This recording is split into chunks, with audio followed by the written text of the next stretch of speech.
ओम शांति। आइए सुनते हैं 5 अगस्त 2024 की शिव बाबा की ज्ञान मुरली और ईश्वरीय महावाक्य।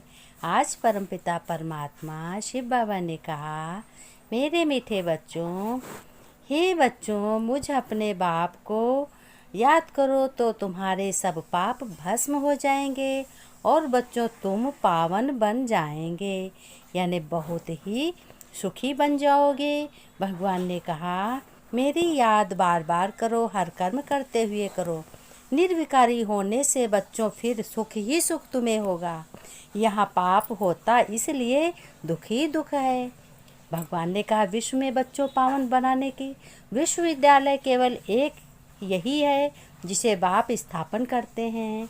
भगवान ने कहा, मैं विश्व स्थापन करता हूँ, विश्व का शांति और सत्युग स्थापन करता हूँ। इसलिए तुम बच्चों, ये ज्ञान है स्थापन करने का।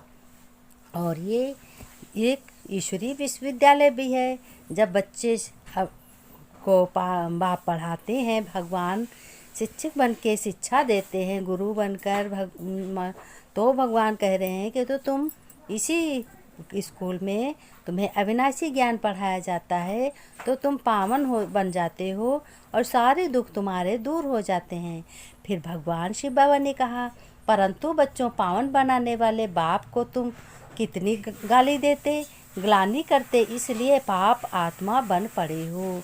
भगवान ने कहा, देखो, मनुष्य आत्माएं ऐसी हैं जो कुछ बिगड़ काम जाता है तो भगवान को भी गाली दे देते हैं, यानी हमारी गाली दे देते हैं। भगवान ने कहा, इसलिए तुम्हें दुख ही दुख प्राप्त होता है, वो पाप होता है। फिर भगवान शिव बाबा ने कहा, जबकि बाप तो तुम्हें ऐसा नर से नारायण और नारी से लक्ष्मी बनाते हैं। कौन बनाते हैं? ये जो ब्रह्मामुखी बाप जो है, जिसके मुख से तुम ब्राह्मण रचे गए हो, जिसके मुख से तुमने ज्ञानी तो आत्मा ने जन्म लिया है, वो ब्रह्मा बाबा है। वो जब तुम्हें ज्ञान सुनाता है तब तुम क्या बनते हो? पावन बनते हो। तुम्हें जीने की अच्छी सीख देता है कि तुम इस दुख सागर में कैसे रहोगे। ये दुख अथाह है ना, जिनकी कभी कोई निंदा नहीं कर सकते। भगवान ब्रह्मा बाबा ने कहा, भगवान की तो निंदा कभी मत करो। अब ब्रह्मा बाबा कह रहे हैं, हर एक को टीचर बन बहुतों को आप समान बनाना चाहिए। ब्रह्मा बाबा ने कहा, हर एक बच्चे जो ज्ञान सुन रहा है, वो टीचर बन के एक दूसरे को भी ज्ञान दिलाना चाहिए। एक एक टीचर जब एक बीज सेंटर स्थापन कर, तब बाप कहेंगे फूल बच्चा है। तब बाप क्या कहेंगे? भगवान, ये तो बच्चा फूल है, ये तो कलम लगा रहा है, सर्विस नहीं करेंगे तो फूल कैसे बनेंगे? तुम्हें बच्चों सर्विस का सबूत भी देना है। भगवान ने कहा, अगर बच्चों किसी को समझा नहीं सकते तो स्थूल सेवा करो। फिर उसमें देह अभिमान नहीं आना चाहिए, यानी देह में अहंकार नहीं आना चाहिए। तुम्हें सबको बच्चों बाप का पैगाम देना है, जब भी फुर्सत मिले सर्विस करो। भगवान ने कहा, तुम्हें मेरा पैगाम देना है अपने परमपिता का, और जब भी फुर्सत मिले सर्विस करो। समय तो बहुत बच्चों मिलता है, अब करो ना करो तुम्हारी मर्जी। भगवान ने देखो क्या कहा, अब तुम्हारी मर्जी, करो या ना करो तुम्हारी मर्जी। भगवान तो सबको अच्छा ही बताते हैं।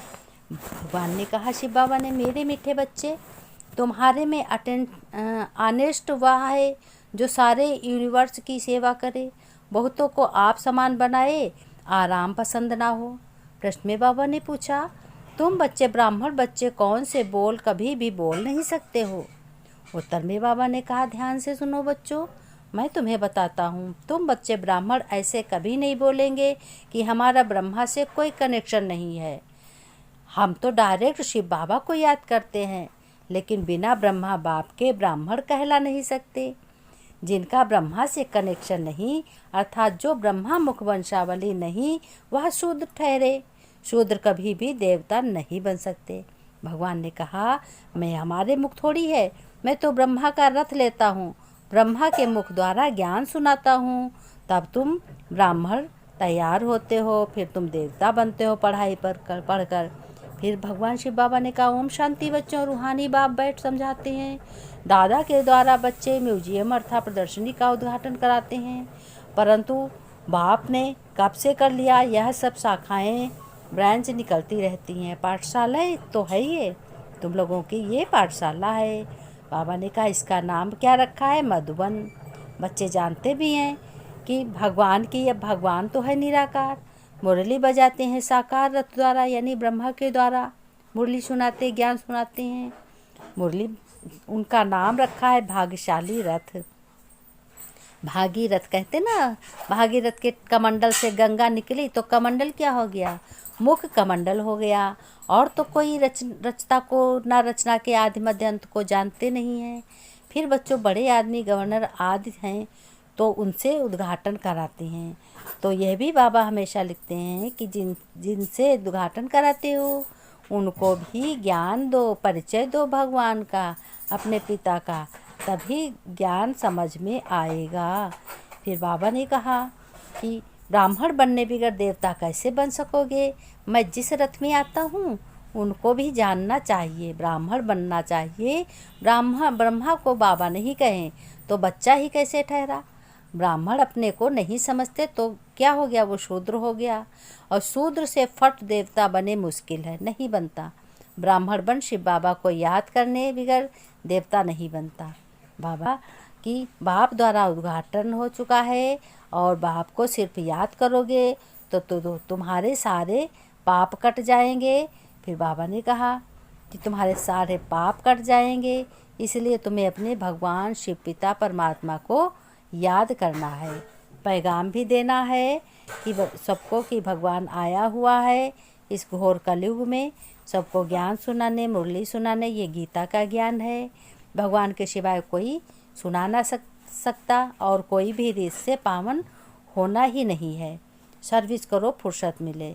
भगवान ने धारणा में कहा, बच्चों तुम्हें धारणा में क्या करना है कि धारणा में तुम्हें बाप जैसा पवित्र बनना है और बाप जैसे समान बनना है। बाबा ने कहा कि तुम्हें कभी भी फुर्सत मिले, हर कर्म करते हुए ये ज्ञान तुम्हारी धारण होना चाहिए, नॉलेज होनी चाहिए। नए नए स्टैंडर्ड्स की वृद्धि होती है। भगवान समान बनाते हैं। एक जगह पर बैठना नहीं है, चलते फिरते याद करो, चलते फिरते घर कर्म करो, ऑफिस जाओ, दुकान करो, तब भी फूलों का बगीचा तैयार तुम्हें करना कैसे? जब एक दूसरे को परिचय देते, हर एक को फूल बनकर दूसरों को आप समान फूल भी बनाना है। किसी भी सेवा में देह का अभिमान ना आए, यानी अहंकार नहीं आना। ये समझो कि भगवान बता रहे हैं। तो वरदान में बाबा ने कहा, सर्व पदार्थों की अशक्तियों से न्यारे अनाशक्त प्रकृति जीत भव। विस्तार में कहा, अगर कोई भी पदार्थ कर्मेंद्रियों को, अगर कोई भी पदार्थ कर्मेंद्रियों का कोई भी विचलित करता है, साधन आकर्षित तो नहीं करते, यह पदार्थ प्रकृति के साधन है। जब इनसे अनाशक्त अर्थात न्यारे बनेंगे तब प्रकृति जीत बनोगे। स्लोगन में कहा, मेरे मेरे के झमेलों को छोड़ बेहद में रहो, तब कहेंगे विश्व कल्याणकारी। बेहद यानी भगवान है, बेहद का पिता है, परमपिता परमात्मा है, हम आत्माओं का पिता है, हम उनके बच्चे हैं। तो बेहद का है ना, वो अथाह चीज़ हो देगा। अलबेलापन दूर होकर अटेंशन में रहो। इसलिए बाबा ने कहा ये बहुत सहज महामंत्र सुनाया है। भगवान ने कहा ये महामंत्र है कि वामेकम याद करो। बाबा ने नमस्ते की, हम रूहानी बच्चों को रूहानी बाप दादा की याद प्यार नमस्ते बच्चों, गुड मॉर्निंग। बच्चों ने नमस्ते की, हम रूहानी बच्चों की रूहानी बाप दादा को याद प्यार नमस्ते। शिव बाबा नमस्ते, गुड मॉर्निंग बाबा, ओम शांति बाबा, ओम नमः।